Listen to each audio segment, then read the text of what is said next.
हाँ जी, तो ये मॉलिक्यूलर स्टोइचियोमेट्री कर रहे थे, लिमिटिंग रिएजेंट के क्वेश्चंस कर रहे थे। ठीक है, अब इसमें क्वेश्चन में कहीं नहीं लिखा है लिमिटिंग रिएजेंट बताना है, तो आपको कैसे पता चलेगा भाई ये लिमिटिंग रिएजेंट का क्वेश्चन? क्वेश्चन ध्यान से पढ़िए। मैंने आपको ये सामने इक्वेशन वैसे बताई दी थी पिछली क्लास में कि calculate the mass of CO2 gas produced. आपको कैलकुलेट करना है CO2 गैस का मास। ब्रैकेट में यहाँ लिख लेते हैं मास, कभी कभार वॉल्यूम या नंबर ऑफ मोल्स भी निकालने होते हैं तो वो भी लिखते हैं। तो हमें इसका मास कैलकुलेट करना है on combustion of 50 grams of methane. Methane का मास आपको दे रखा है 50 grams by 120 gram of oxygen. Oxygen का मास दे रखा है 120 ग्राम। ठीक है, तो नॉर्मली क्या होता है, एक रिएक्टेंट दे रखा होता है और उसका यूज करके हमें प्रोडक्ट का मास निकालना होता है। तो यहाँ तो दोनों रिएक्टेंट दे रखे हैं, तो अब मैं ऑक्सीजन की मदद से निकालूं CO2 का मास या फिर मीथेन यूज करके CO2 का मास निकालूं, ये कंफ्यूजन हो गई। कौन सा यूज करेंगे? ऐसा तो कर नहीं सकते कि दोनों को प्लस करके सर निकाल दें। लिमिटिंग और रिएजेंट वाला। एग्जैक्टली तो अब हम, हालांकि क्वेश्चन में कहीं नहीं पूछा हमसे कि लिमिटिंग रिएजेंट बताओ, लेकिन हम लिमिटिंग रिएजेंट पता लगाएंगे ताकि हम ये बता सकें कि मास किससे निकलेगा। ठीक है, ऑक्सीजन का यूज करके मास निकलेगा या मीथेन का यूज करके मास निकलेगा। तो हम लिमिटिंग रिएजेंट पता लगाते हैं। लिमिटिंग रिएजेंट के लिए हमें इनके स्टैंडर्ड मास लिखने पड़ेंगे। तो मीथेन का मोलर मास क्या होता है? 16। 12 प्लस 4 16। 16 ग्राम। ठीक है, यस सर। ऑक्सीजन का कितना होता है? 64 हो गया। 64 हो जाएगा इसका। ठीक है, तो यस सर। 64 ग्राम। अब हमें ओरली देख के समझ में आ रहा है कि 16 का कितना टाइम्स होता है? 64। 4 टाइम्स। 4 टाइम्स। और क्या ये 50 का 4 टाइम्स दे रखा है? नहीं दे नो रखा सर, ना।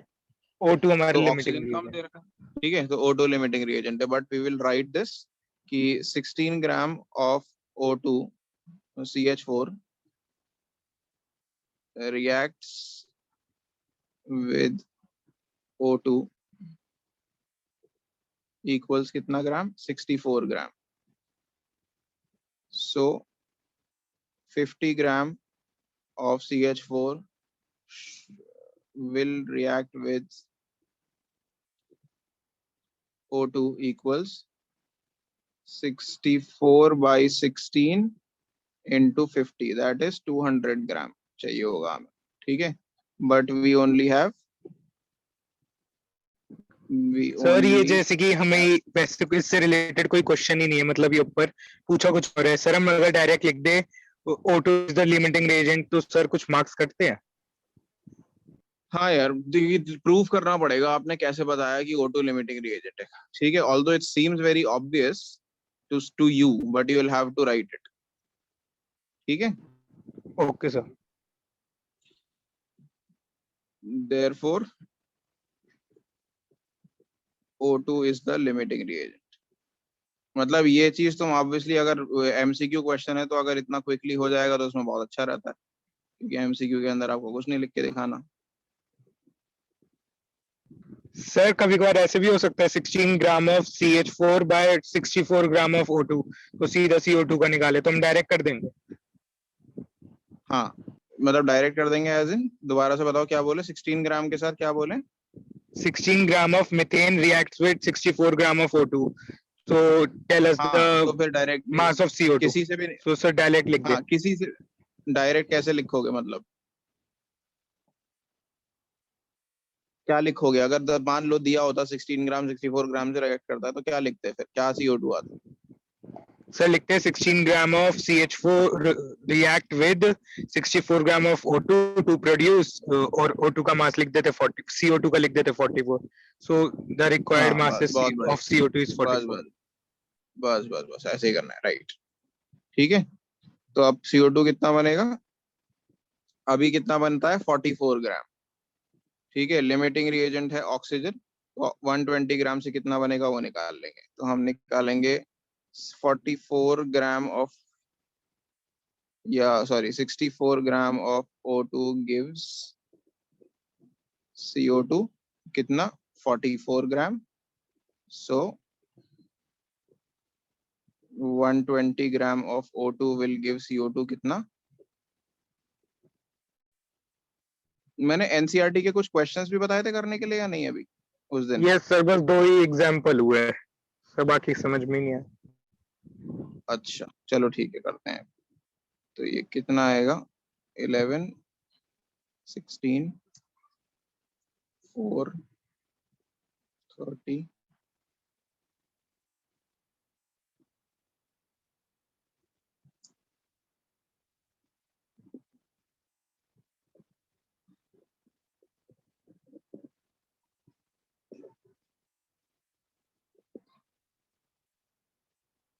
ठीक है 82.25 ग्राम आ जाएगा।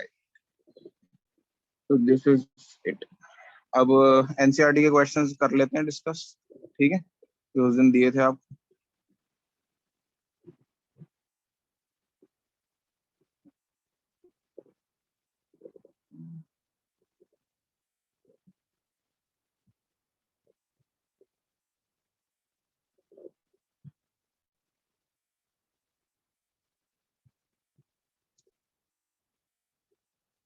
एग्जाम्पल्स हो गए थे, एक्सरसाइज से शुरू करता हूँ अभी, एग्जाम्पल्स खुद ही करना। सर एग्जाम्पल सर 3 दिए थे तो सर 2 ही हुए थे। अच्छा 2 हुए थे, तीसरा नहीं हुआ, कोई नहीं मैं बता दूंगा। पहले इससे शुरू करते हैं, एक्सरसाइज के क्वेश्चन से शुरू करते हैं। क्वेश्चन 1.4। सर इसका फर्स्ट पार्ट तो हो गया। फर्स्ट पार्ट तो सिंपल है।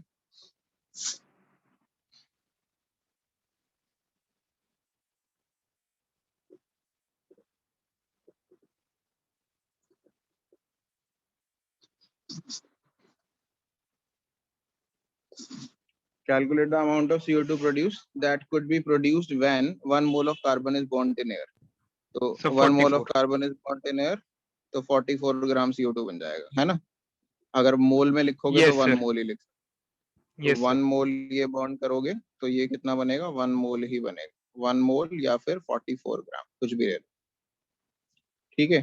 फिर बोला है 1 mole of carbon is burned in 16 gram of oxygen. दोबारा से रिएक्शन लिखते हैं, ये हो गया सर फर्स्ट डाई पार्ट। ऑक्सीजन मतलब O2 होता है। यस, ओके सर सर मतलब ये बोला है कंफ्यूजन 1 हो गई मोल क्योंकि ऑफ नॉर्मल कार्बन, ऑक्सीजन भी O2 ही होता है। हाँ 1 mole of carbon is burned with 16 gram of oxygen. तो अब कितना है CO2? अब बताओ इसमें क्या कैसे निकलेगा? लिमिटिंग रिएजेंट लगेगा नहीं लगेगा इसके अंदर? सर लगेगा।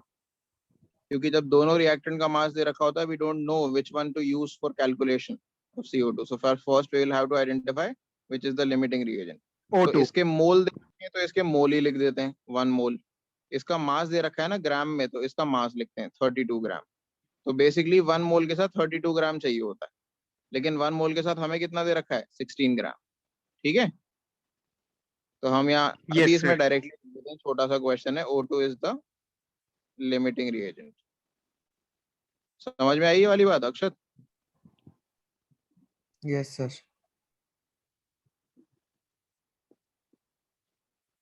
तो 1 मोल से 44 ग्राम बनता है, सॉरी 32 ग्राम से 44 ग्राम बनता है, तो 16 ग्राम से कितना बनेगा? 44 into 16/32। ठीक है, आधा बनेगा basically. 32 gram of yes sir 22। CO2 कितना CO2 बनाता है, 44 ग्राम। तो 16 ग्राम कितना बनाएगा of O2 will give 44 divided by 32 into 16, तो 22 ग्राम आ जाए। सही है ना? यस ऐसे सर ही ये अगला वाला भी सेम आंसर है, सेम क्वेश्चन। इसमें भी लिमिटिंग रिएजेंट ऑक्सीजन ही होगा, क्योंकि 2 मोल के साथ कितने होने चाहिए? Yes sir 64। 2 मोल के साथ तो 64 ग्राम होने चाहिए, बट 16 ग्राम दे रखा है, तो वो भी लिमिटिंग रिएजेंट O2 है। आंसर सेम आएगा इसमें, सर ठीक है क्यों ना। सर थर्ड तब ये कराने नहीं हो की जाएगा जरूरत तो नहीं। 64/16 नहीं हो जाएगा? नहीं 64/16 क्यों होगा, देखो ये थर्ड सर पार्ट क्योंकि हमें देख 2 लेते हैं मोल करके। दिया ना। नहीं तो 2 मोल तो लिमिटिंग है ही नहीं ना, लिमिटिंग तो ऑक्सीजन है, तो उसी से तो निकलेगा। ये दे रखा है 2 मोल, ये अभी भी 16 ग्राम ही दे रखा है ना। सर डबल नहीं कर देंगे हम यहाँ पे? डबल क्यों करेंगे, जितना दे रखा है वही तो लिखेंगे।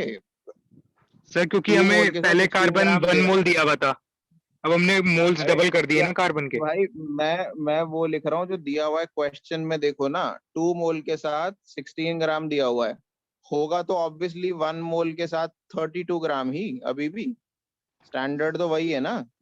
ये जो मैं ओके ब्लू सर कलर से लिख रहा हूँ ये स्टैंडर्ड है, इतना होना चाहिए रिएक्शन के हिसाब से। कार्बन के 1 मोल के साथ ये कितना है, 32 ग्राम है ना, तो 1 मोल के साथ 32 ग्राम Yes होना sir. चाहिए। तो 2 मोल के साथ कितना होना चाहिए, यहाँ पे यहाँ आना चाहिए था 64 ग्राम, लेकिन दिया नहीं है 64 ग्राम, दिया तो 16 है ना, आई बात Yes sir. समझ में। Yes sir. Yes sir.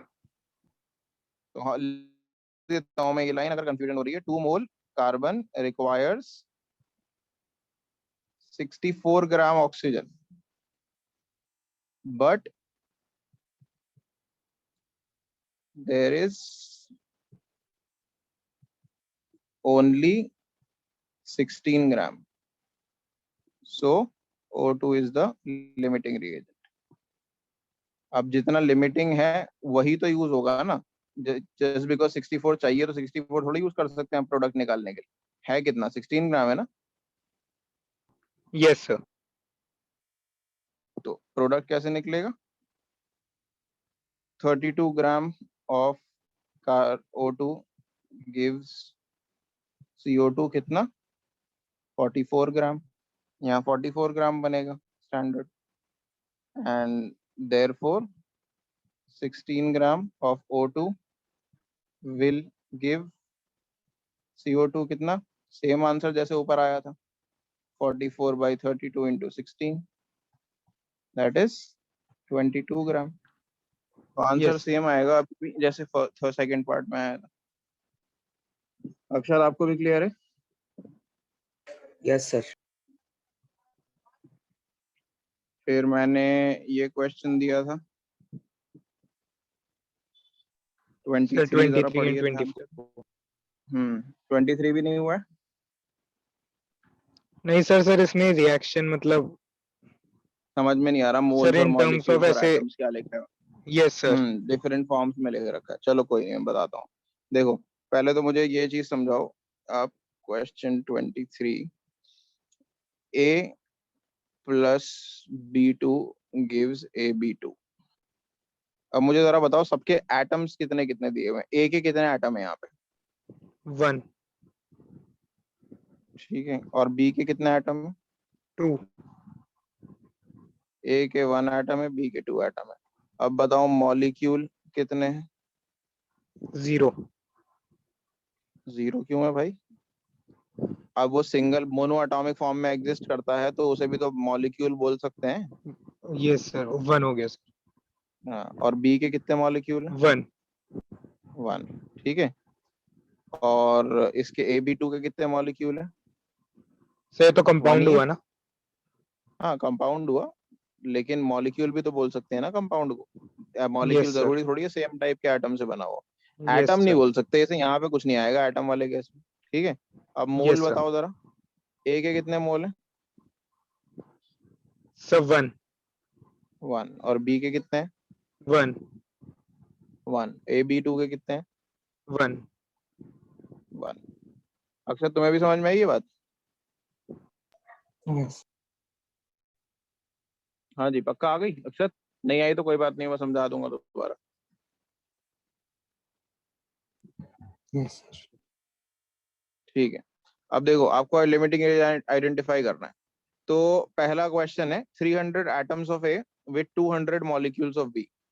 तो अगर मॉलिक्यूल्स की फॉर्म में तुम कंपेयर करो तो 1 atom of A reacts with 1 molecule of B, ठीक है, ए के क्योंकि मॉलिक्यूल एटम्स दिए हैं उसने देखो, और बी के क्या दिए मॉलिक्यूल्स, तो 1 एटम ऑफ ए के साथ 1 मॉलिक्यूल बी रिएक्ट करता है, तो 300 एटम्स के साथ 300 मॉलिक्यूल होने चाहिए थे कि नहीं, यस सर। Yes sir. तो क्या चीज कम है, मॉलिक्यूल्स। यानी सिर्फ बी कम है ना, ए और बी में से क्या कम है, इस केस में बी कम है, बी बी तो लिमिटिंग रिएजेंट क्या हुआ, B2। बी हो गया, ठीक है, yes sir. Limiting reagent B हो गया। फिर अगला देखो, दोनों के मोल दे रखे हैं, अब मोल वाला जरा चीज देखो क्वेश्चन में, मोल वाली चीज दोनों के मोल बराबर यूज होते हैं कि नहीं होते, 1 1। Yes sir. Yes sir. दूसरे केस में क्योंकि दोनों के मोल दिए हैं मैंने, तो दोनों मोल देखूंगा मैं, तो 2 mole of A 3 mole of B, दोनों के बराबर होने चाहिए थे, तो कौन से कम है, ए ए कम है, तो मोल लिमिटिंग रिएजेंट क्या हुआ, ए ए हुआ। अगला वाला मैं एक्सप्लेन नहीं करूंगा, जरा खुद बताने की कोशिश कर, सर ये इसमें कोई सा भी नहीं है लिमिटिंग रिएजेंट। कोई सा भी नहीं है क्योंकि जितने एटम Same उतने होते ही हैं। मॉलिक्यूल्स होते हैं और इन्होंने सेम दे रखे हैं, तो थर्ड पार्ट जो है वो there is no nothing, there is no limiting reagent. ठीक है, वेरी गुड। और फोर्थ पार्ट में, सर बी। फोर्थ पार्ट में बी, क्योंकि मोल दोनों के अगेन बराबर होने चाहिए, लेकिन इन्होंने बी के मोल कम दिए हैं, तो इसका मतलब बी लिमिटिंग रिएजेंट हो गया। सही है, आसान क्वेश्चन था ना ये तो। यस सर, आप समझ में आ गया। और लास्ट वाला फिफ्थ पार्ट भी देख लो। ए। तो फिफ्थ पार्ट के अंदर ए के मोल कम दे दिए इस बार, तो ए आ गया। अक्षर, तुम्हें भी समझ में आया? Yes, sir. ठीक है। 24, अब मेरे ख्याल से आप खुद ट्राई कर सकते हो आज जो क्वेश्चन आपकी बात कराया मैंने। देखो ये 1 × 10⁻³ जो दिया है ना, इसे 1000 ग्राम मान लेना, और 2 × 10⁻³ को 2000 ग्राम ले लेना। ये 10 to the power से कंफ्यूज मत हो, ठीक है? उसे 1000 ग्राम और ओके 2000 सर। ग्राम ले लो, और ये बैलेंस नहीं है इक्वेशन, यहाँ 3 आएगा H2 में, सॉरी।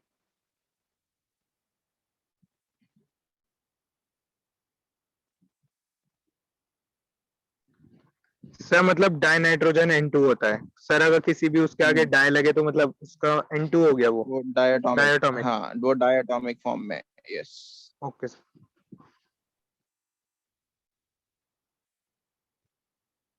ठीक है, ये आपको 2000 and 1000 ग्राम दे रखे हैं। This is given 2000 gram, this is 1000 ग्राम, आपको ये निकालना है। ठीक है, तो आई होप हो जाएगा ये क्वेश्चन। मैं दे रहा हूँ आपको 5 मिनट, ट्राई करिए पहले।